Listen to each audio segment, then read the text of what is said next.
Alright guys, we're still waiting for the players to join us here in the lobby for this last PvT to finish off the group. People ask, like, do they not have heaters in Canada? Like, they do. So the thing is, though, like, my computer, I have liquid cooling. I'm pretty sure, actually, I need to replace some parts, just as a total side note. But I have liquid cooling. It's totally fine, but I don't want to turn my heater on while the computer is running, because it's already hot. Like, just hand on the back of the computer feels like it's going to burn off. I actually use this as my, like, heater to warm my hands up with, okay? So I don't want to put the heater on. I'm okay with the cold. I actually like the cold quite a bit. Most people say that and don't actually mean it. I actually do. But man, this is just particularly cold today. If you're walking down the streets of Korea, it's like pretty cold outside. Everyone's like bundled up in their coats. There's like a wind going, and I just like take off my sweater because I was like, yes, this is my jam. Yeah, it was pretty gross to watch. Whatever, dude. Some people probably find it sexy, like me. I didn't mean it grows that way, Jesus. So we're just waiting on, I think, PtitDrogo to join us, and we should be good to go. It'll be Drogo versus MarineLorD for the last PvT today.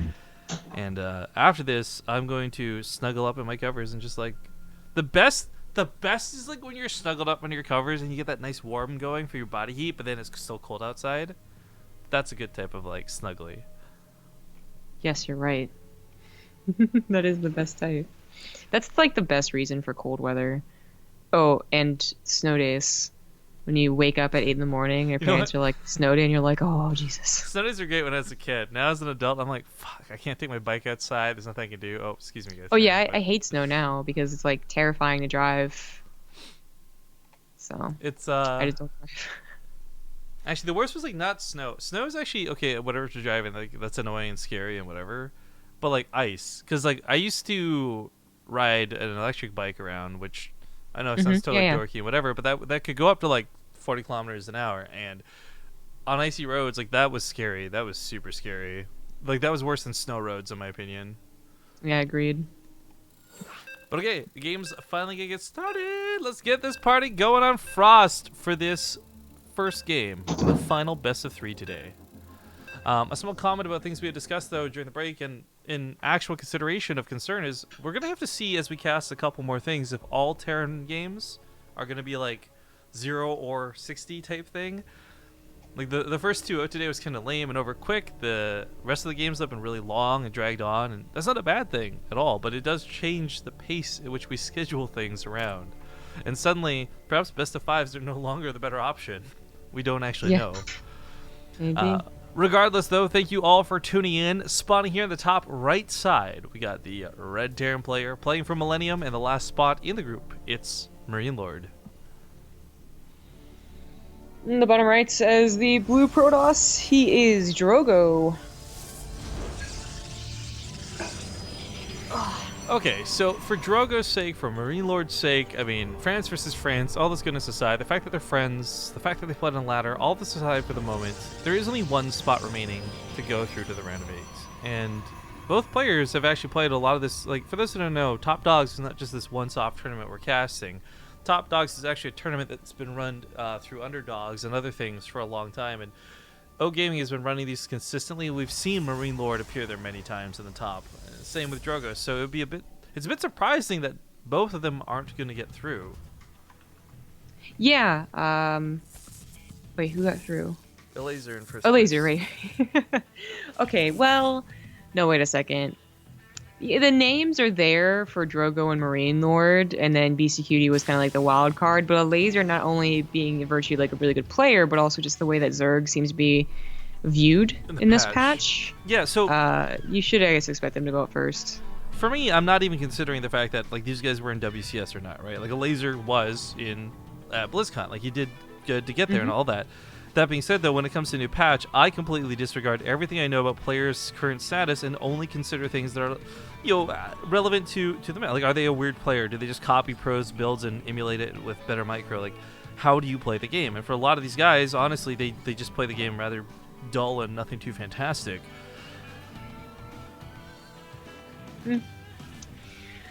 Well, this is not a rematch. It is another TVP. It's the one that you wanted, I suppose, where BCQD didn't have the best game versus Drogo, but MarineLorD might have a better game. I'm not getting those confused, right? Yeah, for me, the question was like, BC didn't do so great versus Drogo earlier. I want to see what Okay, MarineLorD yeah. can bring to the party. I was like, I'm not tripping here because BCD did play first. But anyways, Stargate opener. Probably aren't going to see the Master Oracle versus Terran, although it would be funny. Yes.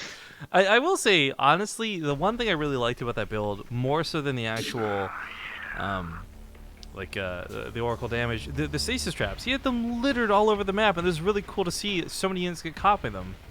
Yeah. You know, that was a super cool addition to going what was Mass Oracle. Kind of like makes it look less trolly as it is useful throughout the game, but it was still, I think, a once-off attempt every like 5 or 6 best ofs. Maybe we'll show that out. Okay. Well. Bit of a pause.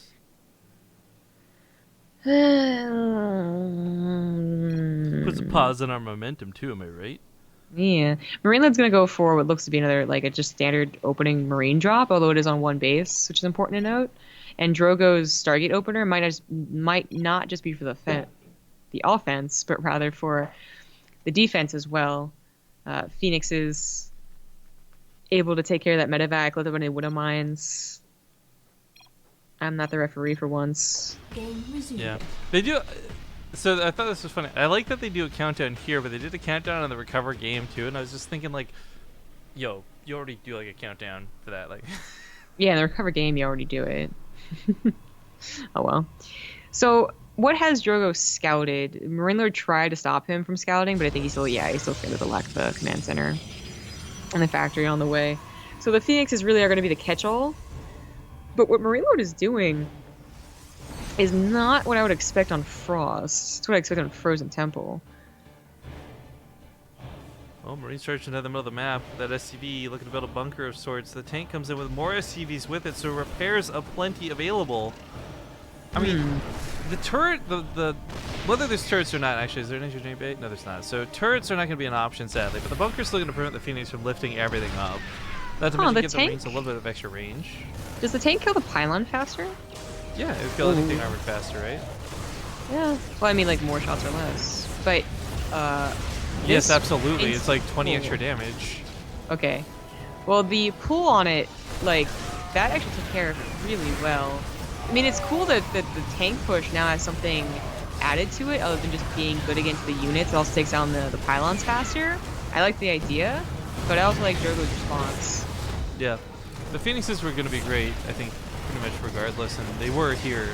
Lifting up those tanks and taking them out of the fight was pretty big and instrumental to stopping that from getting too out of hand. The tank, I'm surprised, actually doesn't go down, though. It still might die to the Adepts. I don't know if Phoenix could chase it down, but I thought that was going to be like a massacre. MarineLorD would just have nothing left afterwards. That would have been the worst option possible, but it's still a pretty bad position for MarineLorD. He's going to get engineering bay to build a missile turret or two, like one on the defense, one on the offense, I suppose. But the Phoenixes really do help that problem of the tanks. They've always helped the problem of the tanks, but even more so now that tanks are more deadly. And if this is Frozen Temple, I would really believe strongly in a second push, especially with a rally. But since it's Frost, it's just like, it's an extra 10-20 seconds and a lack of a rally that really adds up to just Drogo maybe even easily pushing this back. I don't know about easily, but I think it'll be an easier time than Frozen Temple. Well, picks up some of those Marines. Some nice kills. He was looking to camp the production a little bit longer. Might get a tank, might get more Marines. Just kind of hiding by the turrets with the tanks. Probably the best bet. That's unfortunate. Yeah. Well, this is the army he's going to get, but Drogo's army's not that bad looking. No, and he's got overcharges still, too. The tanks are a lot more effective against the ground army, which can't be underestimated, rather. Like, I don't know if it's going to be enough for, like, numbers. This is actually kind of important that he has that turret come down. Again, like, stopping the anti-air has been a real issue so far. Yeah. Still totally worth to lose a Phoenix if you take the tanks out of the fight and you deal with the Marines first, then you deal with the tanks. He's leapfrogging turrets forward. I like this. I like this a lot, actually. The Phoenixes are the scariest part to his push. Photon Overcharge was kind of just like, don't come near me. Wasn't really going to do very much anyway. This might just be it. The Phoenix isn't coming in yet. There we go. It is worth noting the Adepts actually game one goes to Drogo. I was gonna just mention though that bonus damage versus armored is what the tanks have. They don't actually have anything new versus adepts. Their lower end wasn't brought up. It was only their top end that was brought up. So the adepts were really good to have. Yeah, they usually are. Oh, are the Carbide emoticons are out for purchase? I kind of want to go buy one. I just saw Emil had put that in the lobby. Oh yeah, I saw the overload earlier. Alright, well, I actually can't because chat is forcibly blocking it, and I cannot click behind it because I don't know why that's a thing now. Oh, how happy are you they turned back the they gave back the region switcher? Wow, you want to try that again? How happy are you they brought back the region switcher? Very happy because I got so sick of having to like Alt F4 to reopen it on like another server. I wonder why they took it away. Was it like an oversight? I doubt it was anything like on purpose. Like I don't think anyone sat there and said, you know what, this is like causing lag and latency issues, and we just can't afford to have this in the game anymore. It's getting really out of hand. Like I'm pretty sure it's just a mistake, like the mini map and the other things. It just took a long time to fix. It's my logic at this point. Like if Blizzard could let the mistake with the mini map that happened in the beta happen, then any mistake could happen. Like. Yeah. Oh well. Yeah, hopping into game. Map 2 is going to be on Galactic Process. And of course, Drogo does lead 1-0 here in the series. Not too uplifting to see MarineLorD try and all in like that, by the way. Like, besides the results, it just feels like maybe that was a bit of like, God, I hope this wins because Protoss sucks. It sounds silly, but I can actually totally understand that mentality you're bringing up. I want to think that's not the case because I want to believe MarineLorD's better than that, but I would also totally understand where that's coming from. Anyways, game number 2. He's on his last life here in the finals of the group. It's going to be the Red Terran player, MarineLorD. In the top right, as the blue Protoss, he is Drogo. So, during one of the ad breaks earlier, we had discussed potentially trying to get co-op out of the way after this is done. How are you feeling? Are you pretty tired? Because you're looking pretty tired. I mean, I'm pretty tired. You want to save it for another day then? I guess. It's also like just really weird being the only person. I would actually enjoy it, man. If you're the only person there, you don't got to worry about anyone else. I'm not going to worry about the guy that's working here. Nah, you're just some foreign white chick. Who cares? Just doing whatever, I guess. Anyway. So, it might have been, as I was saying, this legitimately happens, right? Where you'll hear the Terrans complain, or well, anyone complain, so with the Terrans, but yeah, complain about their race, and it'll reflect their play as they kind of do like weird things or all-in things, and just get kind of flippant at the end of it, right? That happens all the time. But I think that like one-base tank pushes are also just going to be something worthwhile experimenting with.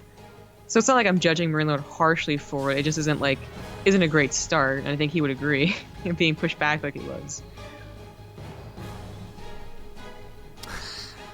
Siege TO4, BaseTradeTV. Whatever happened to the video of you with the sparklers in black and white? Oh, well, God. I thought it was a really funny way to do a commercial break, and honestly, the week where you ran it was hilarious and great, and everyone seemed to enjoy it except for Twitch, who then proceeded to mute our videos around it. So, sadly, we could not use that footage anymore. I guess technically we could go back and like get different music over top of it, but like the idea was it was supposed to be like sarcastically French and artsy. I think like it'd be really tough to find music we'd be allowed to use on top of it. Ruined elsewise. Yeah, pretty much. Of course. Well, things are expanding, so no one base Well, you know, that's actually a statement you can always make that'll be true because the universe is always expanding. So, way to go, Soundgrip. Way to take that cop out. Drogo is proxying something though, so it's not one base and it's not going to be all in. It is something. Stargate, I would assume, but it's coming down now. There you go. Right there. Dirty. Now, MarineLorD, he might keep his Widow Mines in his natural and just get a freebie and be totally okay. He also might pick up his Widow Mines and leave, and gotta say, the Widow Mine defense with the Mothership Core is usually better than the no Widow Mine defense against the Oracle. So, it's like a topsy-turvy here.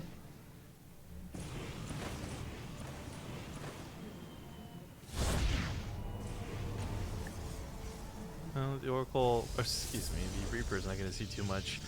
It would actually be really great if MarineLorD had even died by getting to the main to see that there wasn't anything placed down there. He could have then started guessing at the potential proxies and maybe preparing, but there's barely going to be enough Marines to hold this off. And if he does a pick up and go across the map, then there certainly won't be anything home to stop the Oracle from killing all the workers. Interesting position for his Widow Mine, his only Widow Mine too.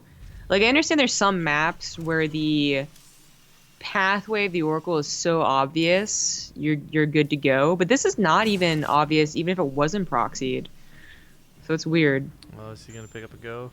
He's going to pick up Looks a go. that way. Yeah. Or maybe not. So this means Okay, hold up. The army's still at home. He's actually going to be okay for this. He was going to pick up the SUVs. He was going to do a similar push to last game. But the Oracle actually does catch him a bit off guard. So sitting in that medevac Oh, he with just goes for it. And why not pick up the last couple SUVs in the medevac? Well, I don't understand why he didn't just... I don't know, like, maybe the Marine's not coming back to scare it away for 5 seconds was worth the push, but he just pushed instead. Was there an over... Actually, he may have skipped the mothership core. No, he does have a mothership core. Okay, so overcharge is the main. Should have the overcharge for the front. Void Ray on the way. Void Ray did get a small speed boost, like ever so very barely slightly, so there's that. Yeah. Then he's hit a micro. Maybe he gets to escape the Widow Mine if it accidentally goes into it. I don't know. He wants to try and stop the turrets from going down, though. Pretty easy task to do. Just pick out the SUVs and back away. Yeah, the pylon's not gonna last too long. Yeah. One take doesn't look as drastic. 70 damage shots, pretty nasty. Probe's gonna get pulled into this mess.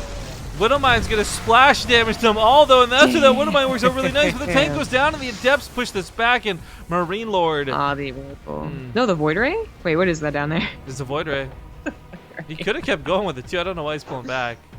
I was gonna say, though, MarineLorD actually got, with that probe kill and that Widow Mine there at the very, very end, he actually got enough damage to still equalize this out on 2 bases, but it is a question of, like, will the counterattack of Drogo hurt him? I mean, there's not technically a lot at home to defend. The Oracles, or the, I keep saying Oracles, the Adepts could slip past.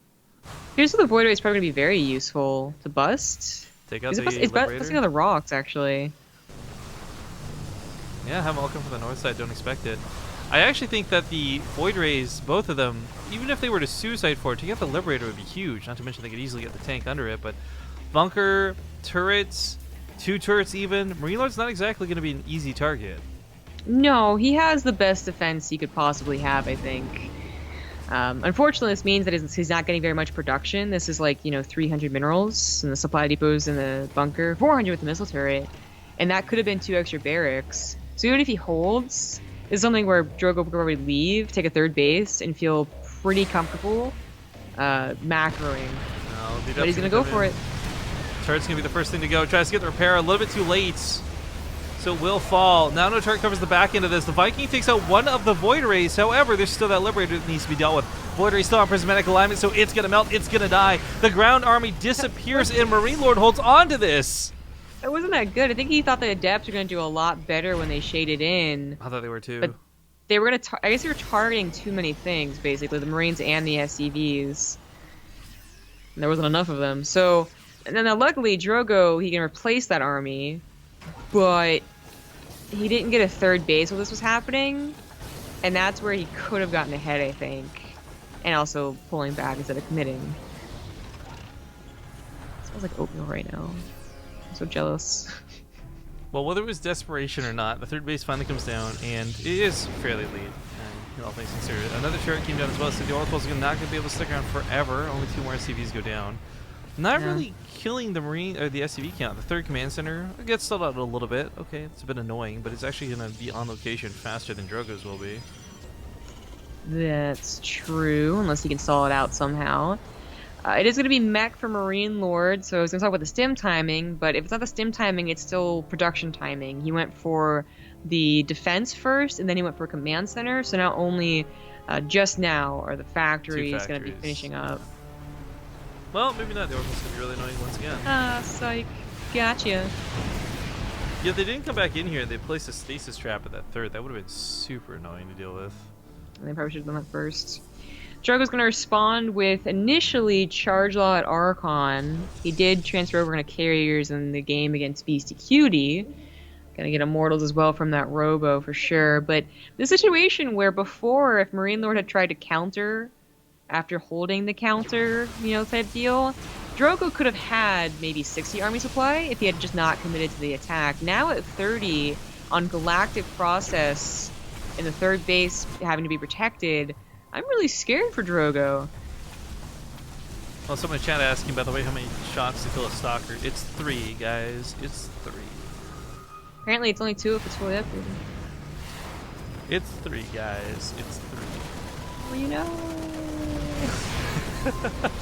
Well, The charge lots get on top of the range really quick, but they do get picked off. Oh, here. that's... Jeez. This actually might not go so well for MarineLorD. I thought this was going to wreck, but the tanks are having a hard time dealing with the Adepts and that Archon. Yeah. Well, everything spread out the slightest bit, but you saw when the Zealots were clumped, it was like, oh my god. Yeah. So that wasn't so bad. I'm surprised that MarineLorD went to that location. I was going to go to the third. I think a problem with this too is actually the siege tanks just sieged up down here at the third. You're right. A problem for this though is Drogo did get some upgrades while this was going on. MarineLorD has still nothing but brute force behind it. The armory is just now coming down. Extra factories are just now on the way. I don't think MarineLorD's out of it, but his attacks aren't working, and they're probably not going to work still going forward. The one small thing is the Liberators might get some damage done here, as Drogo doesn't have the best anti-air currently. Yeah, the pylons are in the correct position. I mean, they're really exchanging blow for blow, so it's quite difficult to say he's getting ahead. I mean, MarineLorD on 3 bases going into mech without fear of, being killed basically right now. We'll probably get to a decent mech army. Drogo not on a 4th base quite yet isn't, out macroing MarineLorD, but he now has the time to get to that 4th base. So, I mean, it's really a question about 2 to 3 minutes from now what this looks like. Oh, he's still chronoing that? Whoopsie. Whoopsies. Well, he definitely needs a 4th base, and not just because that's the usual things, way things go, but he's also mining out of his main. Yeah, that's the downside to having such good saturation early on, I guess. Of course, mules for Terran at the same time, but regardless of the 4th for just a moment, my question and curiosity is, what direction is Drogo going to go to deal with this? Because normally we would say Immortals and such would cut it, no problem, but with so many Liberators coming out, you can't rely on just Immortals the way you normally would. That's true. As I said, he eventually got to Carriers versus Beastie Cutie, but that was like a 1, 2, 3 step type deal. MarineLorD going much quicker into more Liberators. Drogo might want to go ahead and advance the Carrier stage. I don't know.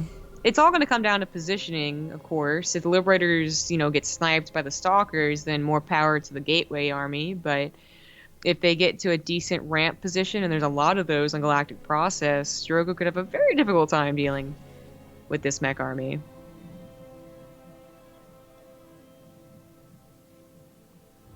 Well, the Liberators head on in first. I like that they pull back and decide to set up for a leapfrog effect rather than just all dying in the front lines.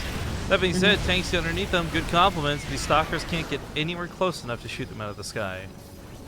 I think Adepts got into the natural base there, which is going to force the natural base. Yeah, there you go. Oh, Zealots, charge lots, actually. It forced not just 5 SCVs to die, which is not that big of a deal, but maybe it was a time that MarineLorD wasn't paying attention. Nothing happened because of it, though, and it was just the 5 SCVs, so not totally worth. This is still not the best choke. It's not, abusing the ramp anymore. Drogo could probably take a decent fight. It's a shame it doesn't have a Warp Prism to just drop units on top of the tanks with. I mean, the Liberators are covering it a bit, but there's no anti-air, really. Here comes the Vikings for the first time in a while. Stalker's going to come around from that south side, looking for a bit of a surround, but the reinforcements from MarineLorD do meet up at the front lines. Archons get popped off. Drogo might have dealt with the front line, maybe? No, not even. The Liberators have nothing to stop them. That's it. Yeah, that was a huge problem. All the Stalkers died to the tanks because there wasn't that many Stalkers to begin with. Now the Liberators kind of reigning supreme. The Immortals may be able to target fire the last couple of tanks. They don't have their barrier anymore, though, so no, that is not the answer. I mean, down to 23 army supply, especially against tanks, he's just going to leave the game. No GG. Whoa. Oh, jeez. Oh, jeez. Well, that's going to tie things up 1-1 here in the balance patch, guys. We are going to go to a small commercial break. It's the finals of the group. It's the final game of the group. I'll see you soon. Alright guys, we are once again coming back just a little bit early. Make sure you guys don't miss out on any of the action. Things are tied up 1-1 here in the finals. And this could determine everything. This will determine everything. Who goes on to that round of 8 or not? In the bottom right, we've got the red Terran. It's MarineLorD. The top left has the blue Protoss. He is Drogo. Now, everything MarineLorD's done with these aggressive earlier pushes on both the maps previous to this are not maps that are exactly conducive to it, but Frozen Temple is. Frozen Temple's like the birthplace of like the Marine bunker tank push thing, so I don't know. What do you think? Does he do it again? No, not the one base version. I think that got stopped way too easily. Yeah, something had to do with Frost, but I think also just Drogo's been used to dealing with that stuff. Drogo's the one that's going to change things up, though. Maybe go for Proxy Stargate again? Maybe just taking an odd SCP path. Or probe path. Whatever. Just the proxies in the middle of the map. All the proxies. Yeah. I guess it was just to not get scouted by the SCV, which is weird. Alright. Okay. I guess it's a good habit to raise your supply depots.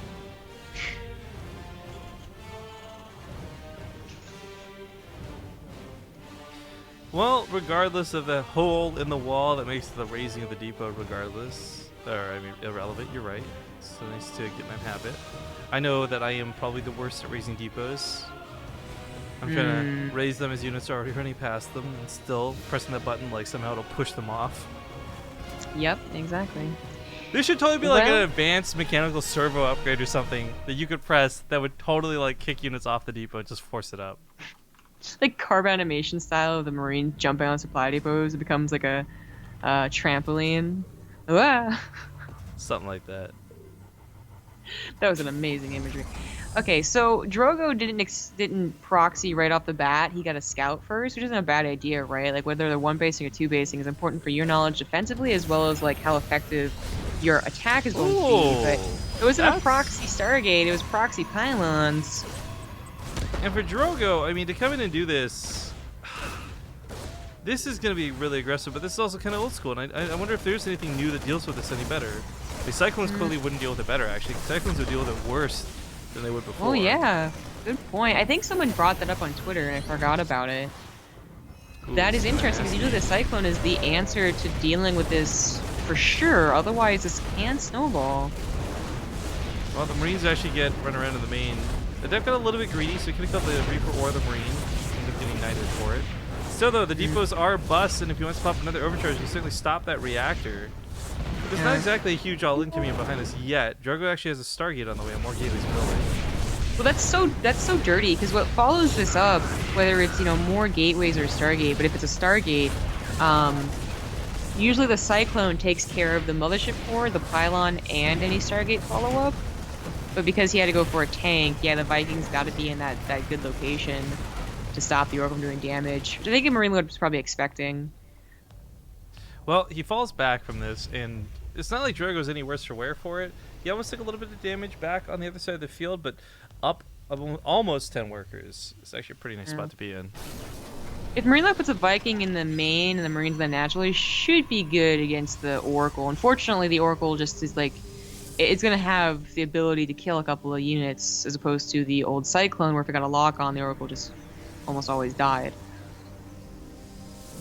I actually have a game on YouTube. It was like early terrible low masters game from forever ago where the stream made me cast my own game afterwards and I felt really douchey afterwards, but it was a game where I was done a 1 SCV until I came back strictly due to the power of Cyclones. It's sad to think about that sort of game is no longer a possibility anymore. By the way, it is going to be bio. The Oracle misread how many Marines there were, I think.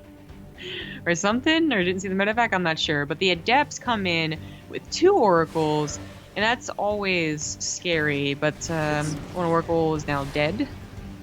It's funny, because in the past, this would have been like, oh my god, bio is pretty standard and boring. Now it's like, oh my god, how weird is he being by playing bio? Yeah, I'm glad to see it again, though. Like, I don't think mech is always the way to go. No, but you know, I think mech is like, okay, for example, you go tanks a little bit more heavy now than you would in the past with bio, right? Like, I think tanks are so good now you can't not go them. Colossus, for example, like, okay, those were a problem before, not for 70 damage tanks at 13 range. Well, these adepts aren't going to get much accomplished. Even if they could get through, there's too many tanks and too many marines. Phoenixes coming in might be crucial in lifting up the tanks again, as they were in that first game. A Drogo, has he realized there's a second barracks quite yet? Has he gotten back into that main base? He did, yeah, with the Oracle, I suppose. It's good information. Libera's 90%. Checking the vision of the main, yeah. That's kind of what you're talking about. Well, nice stacking of the probes. You didn't actually have to pull them away for too long. That did get cleaned up really quick. Bad news is Stim's going to take a while. I mean, I guess MarineLorD can still push with the tanks and just be very cautious and abuse the ledges, and he won't need Stim.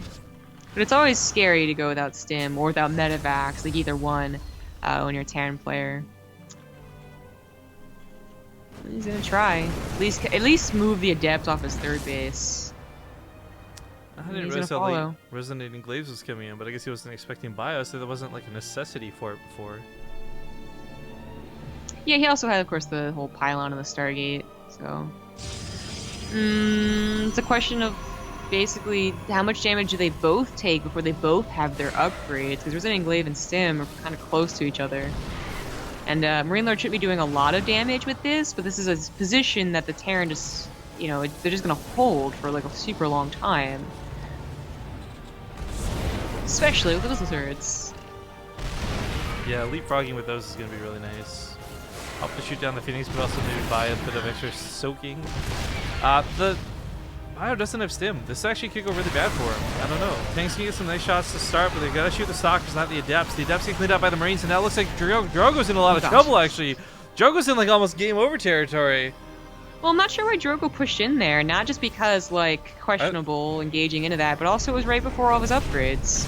Well, I think Drogo knew there was no Stim, and he was just trying to push his timing, which maybe I don't agree with, but can understand if that was the thought process. Yeah, unfortunately, he still would have had a good 20 seconds to choose to move in before Stim, as you know, it's still finishing up, but you know, that's timing he could never have precisely known. The mothership before getting picked off is going to be pretty massive. The Marine's going to be shooting around. Stim's almost done 1 second ago. Now the Marines can fight way better. GG's get called, and MarineLorD will be the one to make it through the group, and he does it with Bio. Very end. Tanks.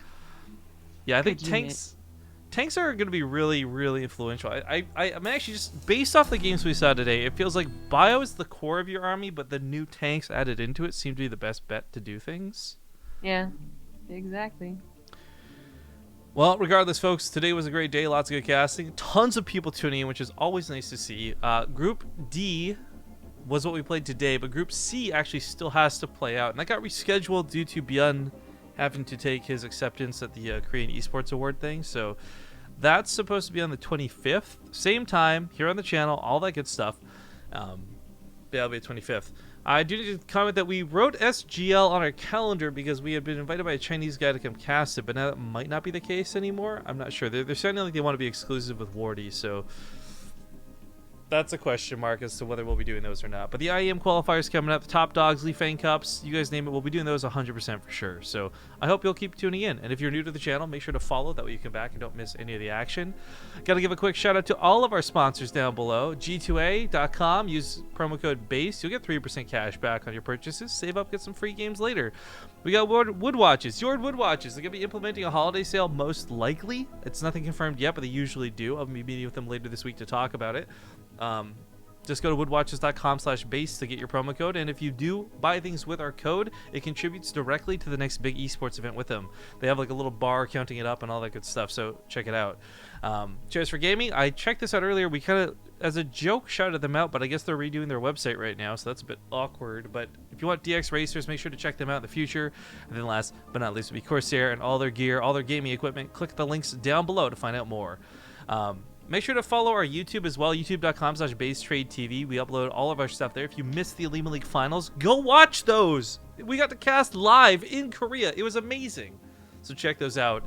We also both have our own YouTube channels, but more importantly than that, if you guys shop through Amazon, especially with the Christmas season coming up, make sure to use our referral links down below. I say ours, I always do it out of habit, but really it's Zombie Grubs. And if you want to help Zombie Grub be able to afford to stay in Korea and continue to make content and all this stuff, use the Amazon links when you shop.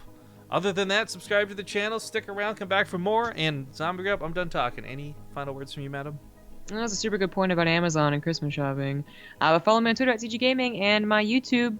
It's Zombie Grub, and there's going to be back to the old original content of StarCraft, but also all the Korean videos.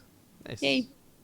By the way, if you guys are in chat with us now live, make sure to type !Korea. You'll get a link to my first video. There's probably going to be about 5, judging by the length of things, detailing our adventures through Korea. So it's short, it's sweet, it's simple, but it also shows off the really fancy plane ride we get to take. So make sure to watch it.